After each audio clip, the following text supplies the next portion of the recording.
I think many companies go wrong. They tend to over-engineer things, over-analyze things. You don't need to do that. As a founder, you trust much more in your gut and what you see. You speak to the customers, you learn. So that's how we realized who our ICP was. It wasn't like a deep analysis or anything like that. We knew who the customers were because we were speaking to the customers on our support channel every day. So we knew it was product managers. We knew it was customer success managers, right? So we didn't need to do a deep analysis to find out who the ICP is. Welcome to Thrivecast, and with me here today in the studio we have Esben. Sorry, Esben, if I kill your name, I'll try it. Esben Friis-Jensen.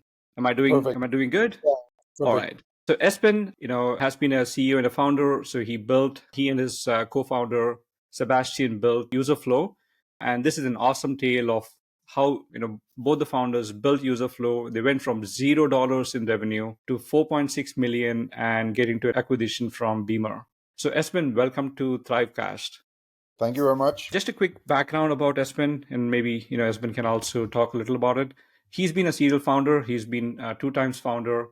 I know his previous company, Cobalt, was doing penetration testing as a service. In fact, my previous company had used that service as well. So I knew about the company, not so much as him. I got referred, talked to Esben from, a close group of folks who, been in constant contact on the PLG space. So Satya Gani, who's the Beamer CEO, he referred me to that, hey, we've acquired Userflow and you guys should talk to each other. And that's when Esben I met about a month and a half back. And since then, I've been following him on LinkedIn and various places. So congratulations, Esben, on the acquisition. Thank you. Esben and team actually built user onboarding as a service, which if you think about it from a hindsight standpoint, in the last couple of years, there's lots of companies around self-service, building self-service as a service, onboarding as a service. There were companies like DOPT, companies like AppQs, which became much, much bigger, but they were all themselves not very PLG in the beginning. But what interested me with Esben and Userflow is they were PLG from pretty much day one. So they built a very simplistic user onboarding service where the end users can come in, try, and buy directly from the product without talking to them. It's also very interesting that they went from $0 of revenue to 4.6 million in a span of about 2.5, 3 years time with a 3-member team. And that's what caught my attention. So Esben, maybe if you want to introduce yourself a little bit, tell a little bit about what Userflow is, and then tell the backstory about how you and Sebastian met and how did Userflow came into being. Yeah, I think you already did a good job covering a lot, but basically Userflow is a company that allows you to build in-app onboarding, in general in-app content, using a no-code builder. So if you're a product manager or customer success manager, you can basically use it to build content inside your own SaaS product without involving developers. So that's, of course, great. And we founded the company back in 2019. Sebastian had built another business, and that business was doing sort of okay, but he was not getting a lot of traction. But as part of that product, he had built product tour inside the product, and more people were asking, how did you build that product tour, instead of asking him about the actual product he was doing. So he started investigating the market and analyzing the market for solutions that could actually build what he had built as a developer, and he couldn't find a solution that could do that, built with that level of sophistication. So he decided there's a gap in the market. I want to build that solution that can basically build in-app guides with such high sophistication and also make it easier to build. And that's where I then joined up with him to lead the growth side. So Sebastian is the developer. He's also the CEO of the company, but he's a fantastic developer, one of a kind, really, who can pretty much build everything. And Sebastian and I, we know each other from San Francisco, so we're both Danish. I built, as you mentioned, Cobalt in the past, and Sebastian was actually one of our first customers with his SaaS product back then. He built an accounting platform for the Danish market, and that's how we met. So we met in San Francisco, we stayed friends and stayed connected, and then we talked more and more about doing something together, and then the right opportunity basically came around. That's a wonderful, probably love at second sight kind of story that I've seen. So tell us a little more about Userflow. You mentioned that Sebastian started encountering this problem of how to build onboarding for his own product, and then eventually he decided that why don't we build this self-service as a service or onboarding as a service and make that as a product itself. why did you decide that? How did you go about maybe building your product in the very first place? I know that you had to lay, you and Sebastian had to go lay foundations around, hey, this is how we want to go to the market. This is how we want to enable, our end users to come, who was the ICP that you were targeting. So tell us a little story about why did you go with building with a PLG first approach, rather than, your previous company was not. Your previous Yeah. company was more sales led. So how did Yeah. this idea of we should build user flow with the PLG first approach came into being, and what did you do to get there? So from my perspective, Cobalt, yes, was a sales-led company when I left it, but we actually started out as a product-led company when we founded it. And then as many other SaaS businesses that were founded in 2013, we switched to a sales-led model. I still see that happening today. Many Yep, companies start out product-led and switch to sales-led because they kind of get too interested in the big checks, and they of forget course. all about the customer acquisition cost that actually gets them there. But they will be reminded about that in the future. And that's what we were reminded at Cobalt, because we had built such a heavy sales led culture. But then we started realizing now the market had matured. Not a lot of guidance were no longer needed for especially the small customers who had very simple use cases. But we still required a salesperson, a customer success person, and so on to manage those small customers. Cobalt actually set out to become more product led.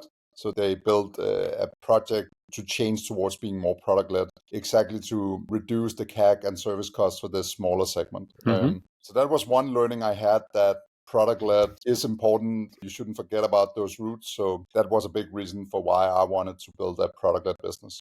From Sebastian's perspective, so as I said, his prior business was an accounting company. And the funny thing about accounting companies is that, yes, they're B2B, but in many cases, they are almost like a B2C because they're selling to very small businesses. So they're like selling to one person businesses and stuff like that. And in that world, you basically can't be sales led. If you are, then it's too expensive, right? So he just didn't think about it. When he was building a product, it was natural to him to do a free trial, do a self-service, because that's the world he came from, that kind of B2B, but almost B2C world, right? And I think if you look at the B2C world, that's how it is, right? You would never think twice about it having to be self-service. But in the B2B world, you definitely think that you should have a demo form instead or something like that. So those were the two backgrounds we came with. So one, I wanted to go back to the product-led roots, and Sebastian really, he always been in the product-led world. That's very interesting. And then it was a two people company in the beginning at that time, right? And then you added a design or a UI person. So could you maybe share a little more about how did you formulate this three people team? Right. I know you were focusing on the external customer conversations. Sebastian was your primary developer, and then you had the third one who was more of the UX and the UI person Mhm. as well. So tell us a little about how did you manifest the self-service infrastructure? Maybe I know I've seen probably an article from you some time back on the PLG stack, but that's a very strenuous list of tools out there. How did you go about building it? Yeah, no. So first of all, the product-led starts with your product, right? Yeah. So without a strong product and without a free trial motion or freemium motion, that's the foundation for any product-led process. You need to have a strong product that's easy to use, and then you basically have a free trial or freemium. So having a strong developer like Sebastian, he could build that, right? So he built a strong product, easy to use, easy to get started. And then, yeah, with a free trial, we have a 14-day free trial. So that's kind of the foundation. And then on top of that, what I came in to do was basically to add on top of that. So the first thing we added was, of course, to add Userflow on Userflow, to use our own product to onboard users onto our own product. So kind of meta. But the cool Mm-hmm. thing about that is that you both onboard customers inside the product, but you're also actually showing off your own product to users. So we have that luxury that we can actually do that.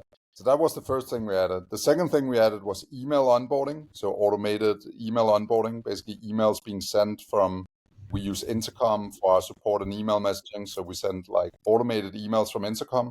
And then the second thing we had, or third thing we had available was support chat. So basically like, Intercom chat where customers could always reach us. So I would say that was the foundation. We really had those four things, and very much to this day is still the foundation. Basically a strong product with a free trial, user flow for onboarding, intercom for email onboard and chat support. All right, so let me maybe summarize it. So the first thing that you got is the user to be able to sign up. So you had authentication, authorization probably built up. Then I'm looking at my notes. So for listeners who are looking on YouTube or Spotify video, if you see me down, I'm just looking at my notes there. And then Sebastian went ahead and built, that any user who's able to sign up to the product automatically gets into the free trial, right? So you build the free trial, the entire trial experience is probably built, that here's a 14-day free trial, and then after 14 days, something else happens. Email goes back to the end user. After 14 days, it goes into read only unless you activate via Stripe. And that was a very thoughtful process. And then you did dogfooding. You built Userflow for Userflow and then allowed the customers to use Userflow. That's a very neat idea there. And then you have applied, email-based onboarding or intercom chat and all of that. So those became the three aspects of the things. I'm looking at a few more things that I think in your article on what is the PLG stack that you used. There's a lot of other things that you had, right? You had things like, there's a wait list. I think you built some wait list in the beginning as well. You had some... Yeah, so going back, it depends on how far you want to go back, right? In the beginning, before we had a ready product, we built a landing page with a waitlist, which is typical, right? That was like the first, just to get some interest. And then we launched it on Product Hunt to get like some initial customers. I would say the customers you typically get on Product Hunt, it's really a needle in a haystack that they will stay around because they're typically very small customers, but they're very good beta customers. So they're very good early adopters. And they will use your product, they will pay for your product, and then, but over time, they are likely not the right fit for your product due to pricing increases and so on. But we still do have some of those early Product Hunt customers on our platform today. Yeah, that was like going really early back. It's like a wait list, but also then really trying to get as fast to market as possible and then launching it on Product Hunt. And when we launched on Product Hunt, we did have the free trial already. We did charge for the product. We did have intercom for chat and support, and we did have Userflow for own onboarding. So those things I mentioned before, they were already there when we launched on Product. All right, let me ask maybe a little more into this. So when you launched on Product Hunt, did you already have a pricing plan so that the users, if they like it, they can pay? Or you had kept it, just try it and give us some feedback? No, we always believe in charging for the product. We had done some beta testing with some of our friends prior to that, kind of without charging them, but that was a very short period. And really, we believe in getting product to market as fast as possible and charging for the product. If you don't charge for a product, I don't think you're going to get actual feedback. I know freemium is a big part of the PLG world, but I'm not a big believer in freemium myself. I actually see freemium as more of a marketing tool. And I prefer free trial much more, where you have a time-bound premium experience. But of course, a free trial requires that you can actually show the value in those 14 days or how much you give them.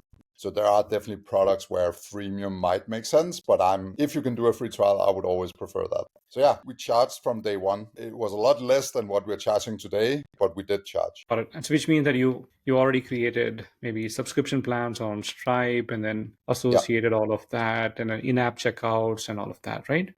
Yeah. So everything was set up with Stripe. I mean, that's one of the advantages of Sebastian having built SaaS businesses before. He knew exactly how to build that baseline foundation with authentication, with payments, free trial, and so on, right? And a lot of that is easy to Stripe. Correct. Use Stripe billing, right? So yeah, it's all of that was set up. We had similar today. We had like 3 pricing packages: startup, medium, and enterprise. So really the only thing that has evolved is that we've added more features, we've increased the pricing and so on, right? But it was very much the same foundation as we started out. Makes sense. And if I look at the timeline from the beginning of your conception that, hey, this is what we want to build, to the Product Hunt launch, how long did it take for you? And of course, you have to build the core features and all of that. Yeah, it depends on how much time you calculate, because Sebastian was working on that other product for a year prior to that. And you can say he did reuse a lot of the stuff he had from that build. So he could reuse a lot of the authentication, billing, and so on. He could reuse from what he had built with that initial product that he wasn't getting traction on. So you can say in some ways it took a year, in some ways it took maybe 6 months or something like that. Got it. Okay. Well, let's maybe say somewhere between 6 months to a year's time. Yeah. And tell our listeners a little more beyond this particular point. You launched on Product Hunt and you started seeing users signing up, some drop off. maybe lots of them being dropped off. How did you know about who these customers are, who these users are, and are they fitting your ICP or not? Getting the feedback and all of that. So, what was your customer conversations to be able to latch on to that? Hey, this was a good experiment, and then let's go double down on that. No, I think we didn't start with an ICP. And I think maybe if I had been with Sebastian earlier, we had done that, but we didn't. We started with the use case. So the Okay. use case was this user onboarding for SaaS, right? So you can say, who's that going to attract? And if you do a launch on Product Hunt, initially it's probably going to attract mostly founders, right?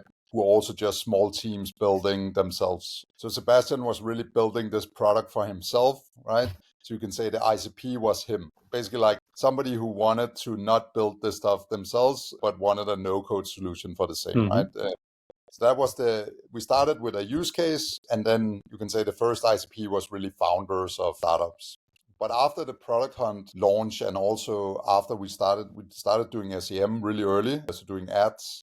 And again, we started with the use case, not the ICP. So we basically said, okay, user onboarding for SaaS, that was like the use case, right? And we put that out there on SEM, so search engine marketing. We put it out on Product Hunt.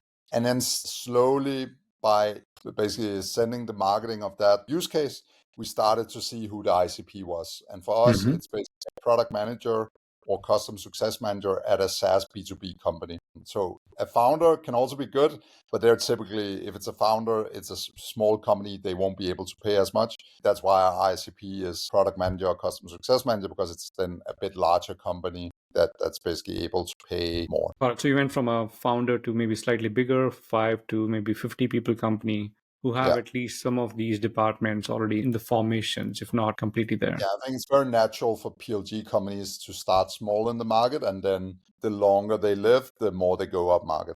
Got it. So tell us a little more about your role. As Sebastian was building this, you came into being. How did you change the direction of this particular use case? It looks like you had a large hand in figuring out what the ICP is, figuring out what the target segment is. But how did you get to know about this? Did you start doing some analytics around it? Did you start doing some enrichment? How did you know these are the right people? Yeah, no, I think this is where I think many companies go wrong. They tend to over-engineer things, over-analyze things. You don't need to do that. As a founder, you trust much more in your gut and what you see. You speak to the customers, you learn. So that's how we realized who our ICP was. It wasn't like a deep analysis or anything like that. We knew who the customers were because we were speaking to the customers on our support channel every day. So we knew it was product managers. We knew it was customer success managers, right? And directors. So we didn't need to do a deep analysis to find out who the ICP is. It was really a market knowledge, right? And what my role was about was not so much about analyzing and deep diving into data, because that can just be a time sink. It was about seeing how can we increase the growth of Userflow, right? So besides from this foundation we had with automated email onboarding, automated in-app onboarding, what do we need to add on top of that? So for instance, I have a CRM, we use HubSpot. So we do have like a pipeline. We auto create all the trials in HubSpot so we can follow along the process. We started looking for product qualified leads. So for us, we kept a quite simple metric, which was if a user spent more than 30 minutes in the product, we considered them a product qualified lead. So we started looking a bit closer on those. I started doing more marketing, you can say, the modern form of marketing, which is really thought leadership and social selling. So when we started Cobalt in 2013, the way we got customers was a lot through outbound, right? Like email and LinkedIn connections, and then just spamming people basically. And I think that worked 10 years ago, but today there's so much noise on those channels. So the new way of reaching people is really doing thought leadership and social selling, as some call it, on LinkedIn, where you basically speak about a topic and you speak about it with authenticity and so on to get attention towards yourself as a person, but also ideally towards your company. And I think what we started speaking about was product-led growth, because Userflow is very much a tool you can use to enhance your product-led growth process. And which was nice, we were very much a product-led company ourselves, so we could speak in an authentic way about how you should build an efficient product-led business. So those were the kind of topics I started talking about on like LinkedIn, on podcasts, etc. And that helped build the brand of Userflow, basically. So maybe let me summarize it for our listeners. So after Product Hunt, you went ahead and figured out what might be the ICP. You had a lot more insights from your support channel, probably using Slack or Discord or something of that sort. You somehow enabled some kind of analytics to help you understand what could be the potential PQL. You mentioned 30 minutes or more somebody has spent, which means that you had some analytics to understand Yeah, this user spending more we time. just use LogRocket, which is a session recording tool, but we also have Mixpanel and so on. But we primarily use LogRocket for that analysis. Yes. Okay, LogRabbit, okay. And then you started, your acquisition channels were not the typical outbound email or something. You had more involved, which is the LinkedIn webinars, thought leadership conversations, and that became your primary. So let me I ask you wouldn't this thing. So say how did you get? I wouldn't say Go primary. ahead. I just want to add to that because one thing I also mentioned is we do SEM, and still to this day we do SEM. So that is a big part of our marketing too. So combined with the thought leadership, we do search engine marketing on Google, and it's been great for us. Got it. So SEM plus thought leadership. Could you tell us a little about how did you get your first customers? Were they all from Product Hunt, or the people that you Uh, had talked to, they became customers? yeah, yeah. The very first customers were through our network and users of that other product Sebastian had built, who had asked about the product Okay, to us.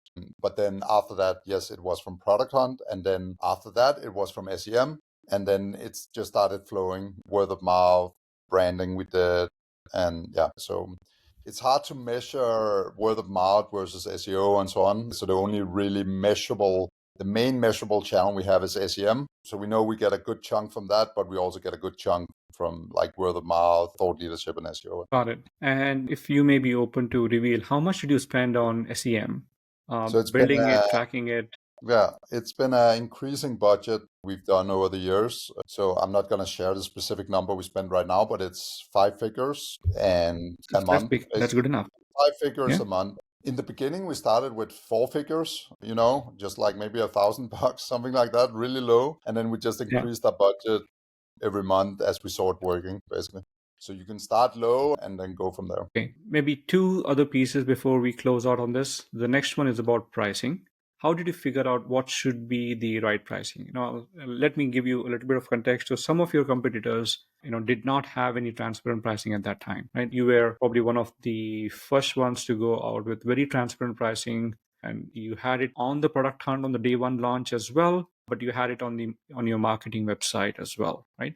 How did you go about figuring out what that pricing plan should be, and what experiments did you conduct to improve it, so that you can get the best value to the customers and still, you remain profitable? So you're right that not all of our competitors had pricing, but some of them did for sure have transparent pricing. So we did look at our competitors. You should always look at your competition when you start doing pricing, just to see where it all fits. And then we used the very traditional startup pro enterprise.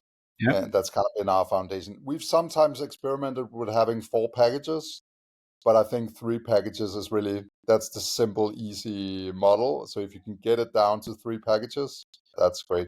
I think 2 is too little because then you will lose part of your customer base. But the way we build it is basically startup is the entry package. So that's where any customer should be able to go and buy startup, at least our ICPs, and get a significant amount of value from that. At least they should be able to build a basic onboarding with the startup package. So that's how we kind of thought about that package. And then we have Pro, which is the package where you get basically all the features. So you can build pretty much everything and you are more of a pro user.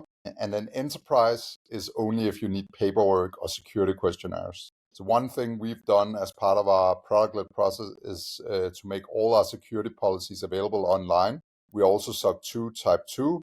So there's really no reason for you having to do a security questionnaire. So we want to charge for that. If you still want one, even despite us making everything available to you, then we charge for that. So our enterprise package is much more expensive than Pro, and it doesn't give you any features. It just gives you a contract and security questionnaires. So that's meant for true enterprises. So that's basically how we build it. So Startup Pro is credit card, and then Enterprise is the more true enterprise. Yeah, and to the listeners, we will actually have the links to the pricing pages to Userflow as well. So 3 seems to be optimal for most people that we have talked to. 4 is sometimes too much, too many things to read. 2 or 1 is too little. So for founders who are thinking about putting up some pricing plans, figure out a way to keep it to maybe 3 or less than 3 in the beginning. Anything more than that becomes too cumbersome. One last question, Esben, and I had floated this question on Twitter to find out, how people do things. You went after specific users who were able to sign up to your product, but you also had in-app invitations. So over time, you were able to start selling to accounts. Could you share a little about the transition between a person who joins for the first time, who signs up to your product for the first time, and their company, their organization might want to buy Userflow? So what methods you had in place to have that end user who signed up to your product for the first time is inviting their colleagues, and then as a company, they are paying only once to you? Yeah, I think one thing that's important and why PLG is becoming important for businesses to handle today is that end users are much more empowered today. End users are trusted to go out and find tools and also get budget for those tools without having to do a larger process around it and so on. So that's the world we play in, which means end users and the ones who signs up for our free trial typically actually have a lot of power already when they go into our free trial. But for the ones who still needs to convince stakeholders, it's all about making, yes, you can allow them to add those stakeholders via the team, invite people to the account, basically, right? That's definitely an important aspect. The other thing we do is you can, without installing anything in your code, you can actually preview Userflow content inside your own product. So somebody who's not a developer can go, that's also great for our onboarding, that they can go and actually build stuff inside their own product. They can preview it, and then they don't have to install the JavaScript snippet until they actually want to do it for end users. So they just preview it with a Chrome extension. And that preview, they can, of course, also then show to stakeholders in a meeting and so on, right? And then third, we make all, as I said, all the necessary documents available. So that's everything from privacy policy. We make sure we're SOC 2 Type 2. We make all our security policies available online. We have a DPA that's available online. All these different things that might be objections in a procurement process, make those available, make them transparent, so a potential end user can find those and share them with their external stakeholders or internal stakeholders. So it's really about those things. Make it easy for the end users to show value to others and to make all the necessary procurement documents available. That's very well thought through. So make it easy for them to use, get the right aha moments in place at the very outset itself. Let them maybe show it and maybe even flounder it to your managers, your founders, so that they get the aha moment by looking at the app. It's not just, hey, this is a demo, but within the app itself. That's a very well thought through process. I know we are out of time, so thank you, Esben, for a wonderful discussion. I learned a lot. I'm sure the listeners would have learned quite a bit as well. Best of luck for your journey into Beamer. And I know that you'll be taking on a different role. Compliments for the acquisition again. And then, let's keep connected. And to all the listeners, if you have any more success stories like Esben, you would like to maybe request some guests and talk about some topics, please do reach out to us. You can always add it in the show notes, comment it. Again, thanks, a pleasure for hosting. Esben, thank you so much. Have a wonderful day. Take care. Thank you.